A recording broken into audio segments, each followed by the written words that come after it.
Thank you, Mr. Chairman. Mr. Finkel, my questions are for you, and I'd like to thank the entire panel for being here today for this. I'm a little confused, Mr. Finkel, about where we're at and where your position is. I mean, I think you're stating wholeheartedly that you believe in regulation as it is. Is that correct? And that the opportunity to try to fine-tune some of that is not necessarily what you think of. Is that correct? No, I mean, I believe in smart regulation. I believe we have a lot of unfinished business to do to protect consumers and workers and the environment. But I believe that I'm an analyst, so I believe that we ought to be looking more carefully and harder at not just total cost and total benefit, but at real people who are affected both economically and. Are you aware that we have had an unemployment rate of 9.1% that's been sustained for about 23 months now? I know where you're going with that, and I think the evidence that in any significant amount that rate has anything whatsoever to do with health, safety, and environmental regulation is thinner than thin ice. Well, let me just tell you my own experience then. Over and over again, we have heard from our small business owners, businesses across the country, regardless. I say small business because that's the committee we're on. But all business alone is saying that government regulation is the #1 problem that they're faced with. And that the fear of the unknown, the fear of more regulation, the fear of the taxes going up, the fear of all the uncertainty that's out there is keeping them from hiring right now. Now, this is the position that we're faced with, and we're obtaining that information over and over again, and it's just compiling.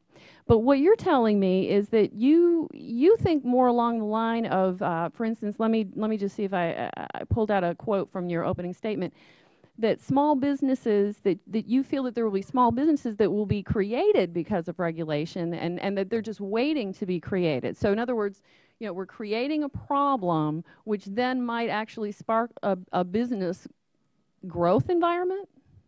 Is that what I'm understanding you say? Yeah, I'm surprised that would be at all controversial. The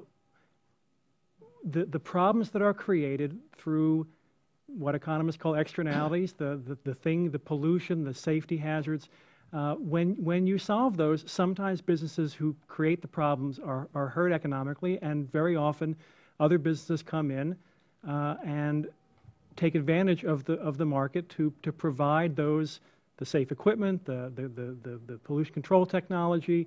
All I'm saying is, if you want to think about indirect effects far upstream, those come in 2 flavors, and there are some positive indirect effects as well. That is true. That is true. But basically what you're saying is there's a winner and then there's a loser.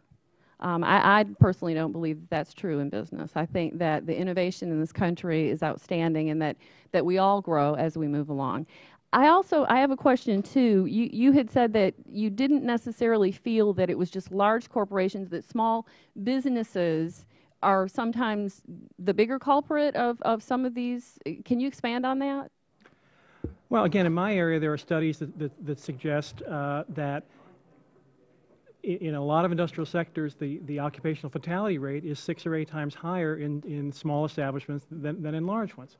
Now, it doesn't say we should come down like a ton of bricks on small establishments, but the reality is these are dangerous places to work. In some cases, they are contributing to pollution in others, and I just try to distinguish between, yes, efficiency is a great idea, and you go for the big sources, but it's a different problem if everybody's putting CO2 in the atmosphere. You go after the bigs first because you get most of your benefit there. But if everybody is causing grave risk to their employees, you don't necessarily only care about big employers. Last question. Do you believe in global warming? I'm not a climate scientist, but I've worked among them for many years, and yes, of course I do. Okay, thank you. Thank you. I yield back, Mr. Chairman.